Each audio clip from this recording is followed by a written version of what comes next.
श्रोता प्रेमियों, मैं राम सागर शास्त्री आप लोगों के समक्ष एक प्रसंग रखने जा रहा हूं, राजा प्रताप भानु की कथा। देखिए, एक बार कैकेयी देश में सत्यकेतु नाम का धर्मनिष्ठ, नीतिवान, तेजवान राजा हुआ। सत्यकेतु के दो पुत्र थे, प्रताप भानु और अरिमर्दन। धीरे धीरे राजा का चौथापन आ गया। उसने विचार किया कि बड़े पुत्र प्रताप भानु को राज्य देकर मुझे तपस्या करनी चाहिए। कि जेठे सुतहि राज नृप दीना, हरि हित आप गवन बन कीना।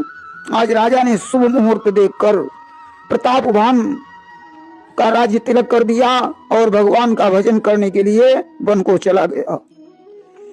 प्रताप भानु अब राजा हो गए। उनका मंत्री धर्मरुच शुक्राचार्य के समान था। राजा ने बड़ी भारी सेना बनाई, विश्व विजय करने के लिए निकल पड़ा। कि सप्तदीप भुज बल बस कीन्हे, और लई लई दंड छाड़ी नृप दीन्हे। राजा ने सातों द्वीपों को अपने अधीन कर लिया। प्रताप भानु के राज्य में प्रजा बड़ी प्रसन्न रहती थी। राजा साधु संत ब्राह्मणों की सेवा करता था और बड़ा दानी था। कि एक बार नृप चले शिकारा, और सघन विपिन महु नृप पगुधारा। एक बार प्रताप भानु शिकार खेलने के लिए विंध्याचल के सघन वन में पहुंचा। बहुत से पावन हिरणों को मारकर वन में घूम रहा था। तभी उसने एक विशाल सूकर को देखा। घोड़े की आवाज सुनकर सूकर भाग खड़ा हुआ। राजा ने बहुत से बाण चलाए, परंतु सूकर के एक भी बाण नहीं लगा। सूकर भाग रहा है, राजा उसका पीछा कर रहा है। सूकर उसे निर्जन वन में ले गया और एक गुफा में प्रवेश कर गया। राजा निराश हो गया, भूखा प्यासा इधर उधर भ्रमण कर रहा था। कि फिरत विपिन आश्रम एक देखा, और ताह वस नृपति कपट मुनि देखा। अचानक राजा ने एक आश्रम देखा जिसमें कपट मुनि का वेश बनाए हुए एक राजा रहता था, जिसका राजा प्रताप भानु ने राज्य छीन लिया था और जो युद्ध स्थल से अपनी सेना छोड़कर भाग गया था और लौटकर वापस नहीं गया। आज राजा प्रताप भानु कपट मुनि के पास में पहुंचे। कि उतरी तुरंग ते कीन प्रणामा, परम चतुर न कहे निज नामा। राजा ने घोड़े से उतरकर कपट मुनि को प्रणाम किया। राजा ने उसको अपना असली नाम नहीं बताया।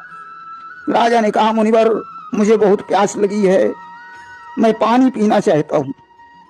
उसने कहा, जाओ, सामने एक तालाब है, उसमें घोड़े सहित स्नान कर लो और पानी पी लो। इसके बाद मैं तुम्हारे भोजन का प्रबंध करता हूं। राजा स्नान करके वापस लौटे। कपट मुनि उन्हें अंदर ले गया, सुंदर आसन प्रदान कर कंद मूल फल खिलाए। धीरे धीरे सूर्य अस्त हो गया। तब कपट मुनि ने पूछा, आप कौन हैं? इस वन में अकेले क्यों घूम रहे हैं? तुम्हारी मस्तक की रेखाएं बता रही हैं कि आप कोई चक्रवर्ती सम्राट हैं। तुम्हें देखकर मुझे बड़ी दया आ रही है। प्रताप भानु ने कहा, मुनिवर, आपने राजा प्रताप भानु का नाम सुना होगा, मैं उन्हीं का मंत्री हूं। कि नाम प्रताप भानु अवनीसा, और तासु सचिव मैं सुनहु मुनीसा। शिकार खेलने आया था, रास्ता भूल गया। भगवान की कृपा हुई, इसी बहाने से आप जैसे महात्मा के चरणों के दर्शन हो गए। कपट मुनि ने कहा, अब तो अंधेरा हो गया है, यहाँ से तुम्हारा नगर 70 योजन दूर है। जंगल की रास्ता है, इसलिए यहीं विश्राम करो, प्रातः काल घर चले जाना।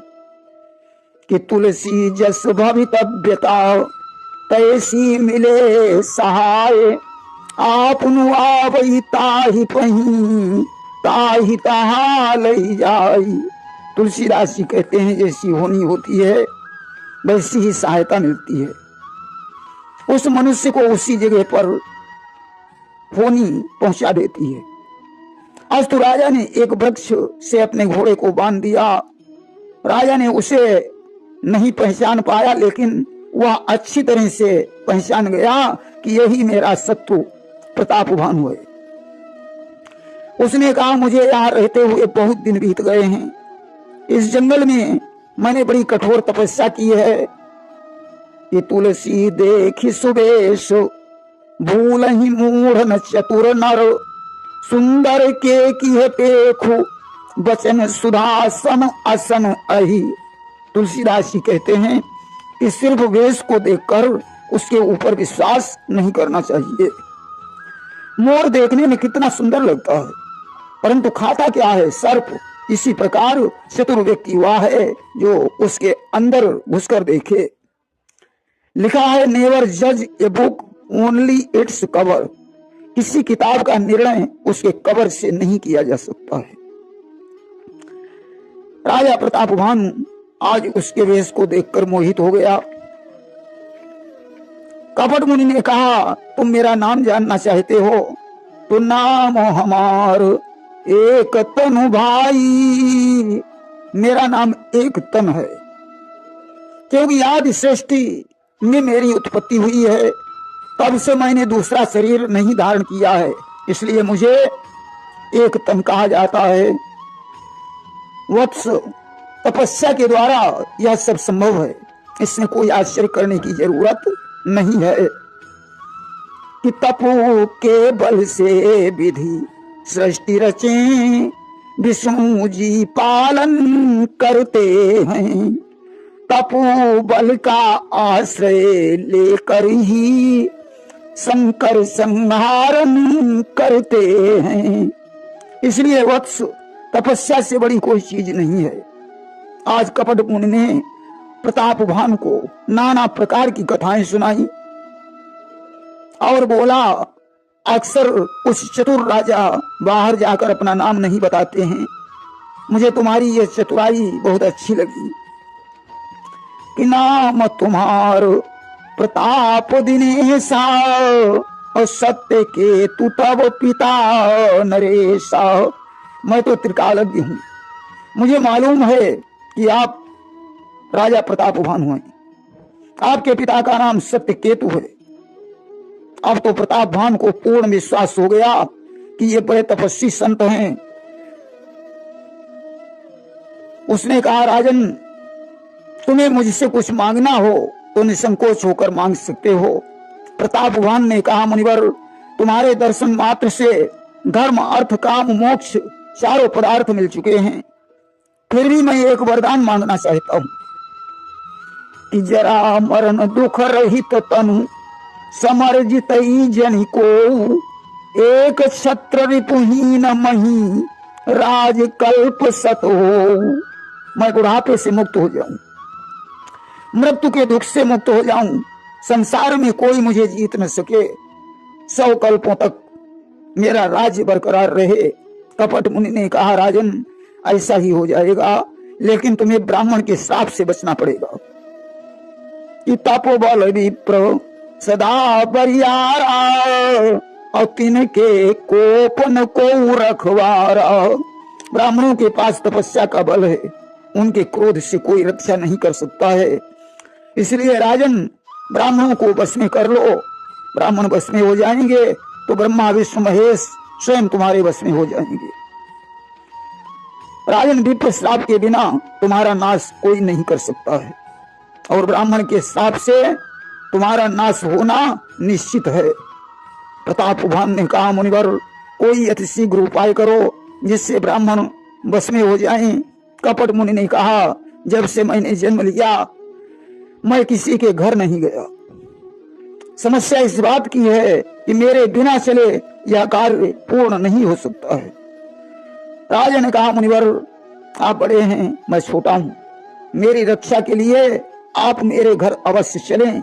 उसने कहा, ठीक है राजन, मैं तुम्हारे घर में रसोई बनाऊंगा, तुम ब्राह्मणों को खिलाओगे, वे तुम्हारे बस में हो जाएंगे। कि जो नरेश मैं करऊं रसोई, और तुम पर सहु मोहि जान न कोई। लेकिन मैं वहां छुप कर रहूंगा, मैं तुम्हारे उपरोहित के वेश में वहां आऊंगा, तुम्हारे उपरोहित का अपहरण करके तपस्या के बल से अपना रूप प्रदान करके आश्रम में छोड़ दूंगा, और मैं तुम्हारे उपरोहित का रूप धारण करके तुम्हारे घर में रसोई बनाऊंगा। मैं अपनी तपस्या के बल से तुम्हें घोड़े के सहित सोते हुए ही घर पहुंचा दूंगा। मैं जब वहां आऊं तो अपने पुरोहित के वेश में मुझे पहचान लेना। आज सजनों इतनी बात हुई, राजा थका हुआ था, सो गया। उसी समय कालकेतु नामक निशाचर वहां आ गया, जो सूकर बनकर राजा को यहां तक लाया था। और वो कपट मुनि का परम मित्र था, जिसके 100 पुत्र और 10 भाई प्रताप भानु ने मार डाले थे। कपट मुनि ने कहा, मित्र चिंता मत करो, आज के चौथे दिन मैं कुल सहित राजा का नाश करके तुम्हें वापस लौट कर मिलूंगा। आज कपट मुनि ने अपनी माया के बल से राजा प्रताप भानु को घोड़े सहित सोते हुए उसके घर पहुंचा दिया, और राजा के उपरोहित का हरण करके उसे एक गुफा में बंद कर दिया, और स्वयं उपरोहित बनकर राजा के घर पहुंचा। उपरोहित ने रसोई तैयार की, नाना प्रकार के व्यंजन बनाए जो देखने में अन्न जैसे लगते थे। कि माया मय ते ही की न रसोई, अविंजन बहुगन सकई न कोई। अनेक प्रकार के पशुओं का मांस रांधा, उसमें उसने ब्राह्मण का मांस मिला दिया। कि विविध मृगन कर आमिष रांधा, और ते ही मां भी प्रमांस खल सांधा। शरण धोकर ब्राह्मणों को भोजन करने के लिए बैठाया गया। राजा प्रताप भानु भोजन परस रहा है। उसी समय आकाशवाणी हुई, हे ब्राह्मणों, अपने अपने घर चले जाओ, इस अन्न का भोजन करने से बड़ी हानि हो सकती है। कि भयउ रसोई भूसुर मासु, अव सब दुज उठे मानि विश्वासु। इस भोजन में ब्राह्मणों का मांस मिला है। अब तो सारे ब्राह्मण उठकर खड़े हो गए।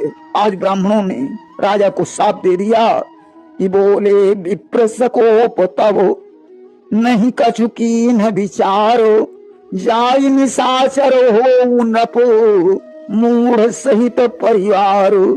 हे दुष्ट राजा, मैं तुझे श्राप देता हूं, तू परिवार के सहित निशाचर हो जा। 1 वर्ष के अंदर तेरा राज्य नष्ट हो जाएगा, कोई जलदान देने वाला भी नहीं बचेगा। अब तो फिर से आकाशवाणी हुई, हे ब्राह्मणों, तुमने विचार कर श्राप नहीं दिया। कि विप्रहु श्राप विचारी न दीना, और नहीं अपराध धूप कछुकीना। इसमें राजा का कोई दोष नहीं है। ब्राह्मण लोग चक्कर में पड़ गए। राजा रसोई घर में गया, देखा पुरोहित गायब है, वहां कोई व्यंजन नहीं है। राजा ने सारी बात ब्राह्मणों को बताई। ब्राह्मणों ने कहा, राजन, होनी को कभी मिटाया नहीं जा सकता है। ऐसा कहकर ब्राह्मण चले गए। ब्राह्मणों के साप की बात सुनकर पूर्वासी बड़े दुखी हुए। कपट मुनि ने उपरोहित को घर पहुंचाया और कालकेतु को खबर कर दी। इधर उधर पत्र भेजकर सेना एकत्रित की और राजा भानु प्रताप पर आक्रमण कर दिया। भयानक युद्ध छिड़ गया। सज्जनों, आज राजा सत्यकेतु का सारा वंश समाप्त हो गया। कि सत्यकेतु कुल को न बाचा, अभी प्रसाप किमी होई असाचा। ब्राह्मणों का साप भला झूठा कैसे हो सकता है। अकाल पाई मुनि सुन सोई राजा, भयउ निशाचर सहित समाजा। कालांतर में वही राजा परिवार के सहित निशाचर हो गया। राजा प्रताप भानु रावण बना। उसका छोटा भाई अरिमर्दन कुंभकर्ण बना, धर्मरुचि नाम का मंत्री विभीषण बना। प्रेम से बोलिए वृंदावन बिहारी लाल की जय।